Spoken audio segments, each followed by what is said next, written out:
This last one is mercifully going to be brief. I'm not even going to read the whole thing. It's up here. It's up there if you want to read it, and it's going to stay up there so you have time to read it. But he's talking about if you're interested in buying back my shares, you have to pay. Again, is it substance abuse?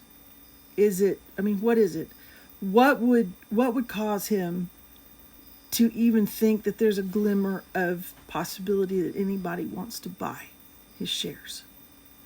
That idea was soundly rejected by the investors after they realized that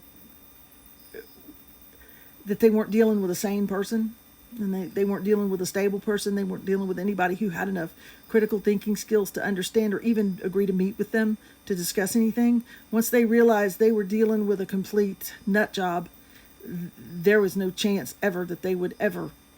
No, they were gone. They were done with that whole part. And it's this right here, this kind of thing caused them to walk away from everything. They've walked away from everything. No angel investors for the SRL. It's gone. It's going to be foreclosed. The property's going to be foreclosed. The SRL is going to lose all of its assets, and I am not financially able to support it. My affiliation with the nonprofit does not provide benefits for this SRL. If the SRL is failing due to the neglect and abandoning of it by a 50% shareholder. Nobody wants his shares. Nobody's going to buy them. And here's the kicker. This is the part that is going to slap Michelle upside the head one day when the fog in his brain clears and sanity prevails and all this stuff like his ho going on around him that's got him. There's a word for that. There's a term, actually. One word starts with a P and the other starts with a W. And I can only assume that's what's happening, because what other than that, maybe substance abuse, would cause somebody to be this addle-brained. I don't know. But this is the part that's probably going to send him over the edge when he realizes what he did. The last offer made to him by the investors involved only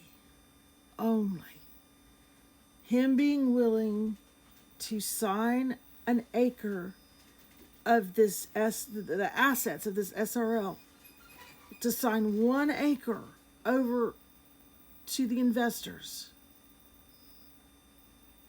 just as a gift.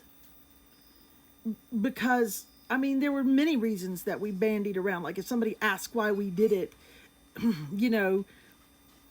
there were many things being thrown out, and Rick spitballed an idea and Michelle didn't like it, about in lieu of, because this is for profit, remember, this is not nonprofit.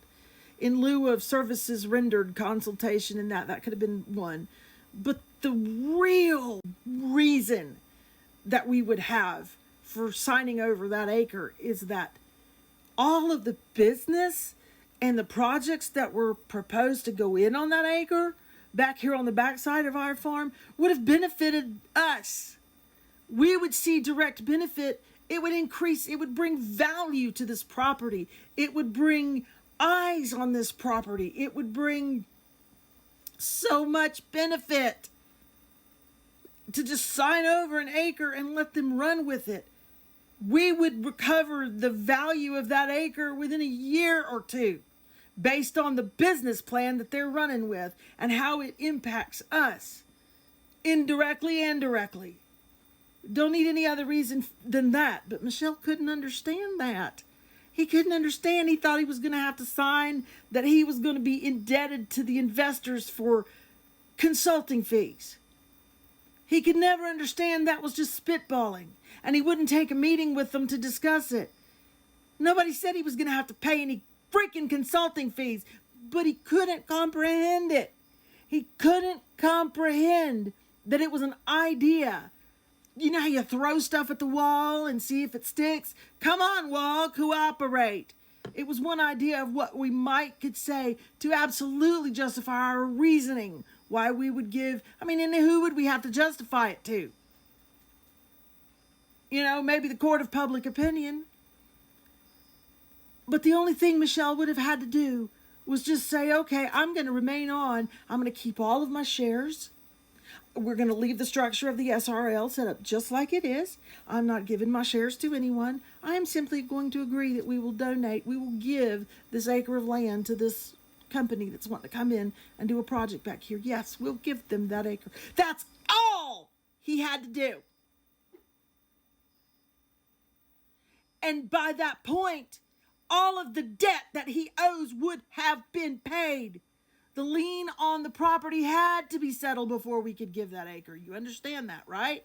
Y'all understand. That's not obscure. He couldn't understand it. But y'all understand that before we signed over any part of an acre, the debt had to be settled. So that means my nonprofit was going to come in and save the day by entering into a contract agreement with the SRL to pay lease on this property for 99 years, 100 years, or whatever. And it's got to do that anyway. No matter where we go, we're going to have to sign a lease on property. Derp.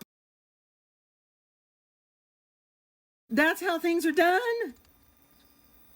And he couldn't understand it. He didn't get it. And in the event that he could not sign remotely, and he thinks he can, but I don't think he can on this, he was going to have to give me limited temporary power of attorney for one specific thing, for one specific day, for one specific transaction, that I could sign that 1 acre, agreed upon, all the paperwork that Michelle had gone over, all the paperwork, he was in agreement. Presumably, this is, if we'd ever reached that point, that's all he would have had to do was give me permission to sign, if he couldn't sign himself.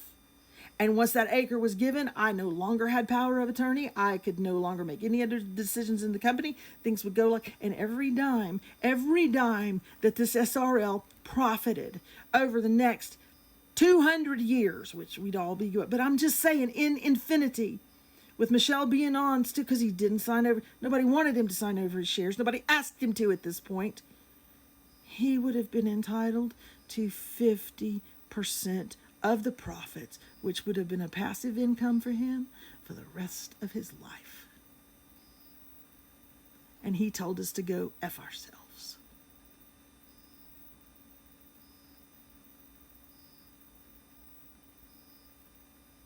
I'm going to read to you what the investor said to him. I'm not going to put that on the screen because that's not mine to share. That was a communication between the investor and Michelle. This communication from Michelle was to me.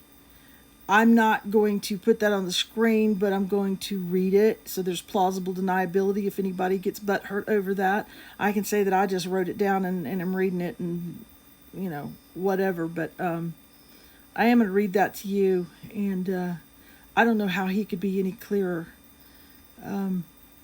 And I will tell you that my response to what the investor said was, amen.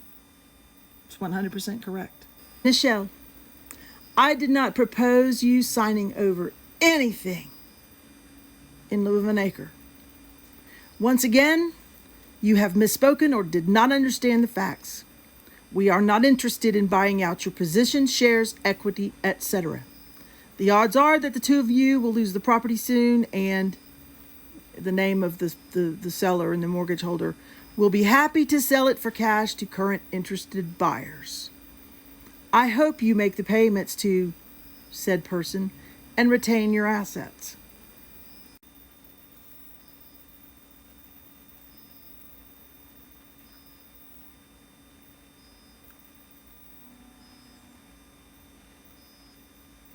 He that has an ear, let him hear. I'm not going to make any further comment on that. Ciao.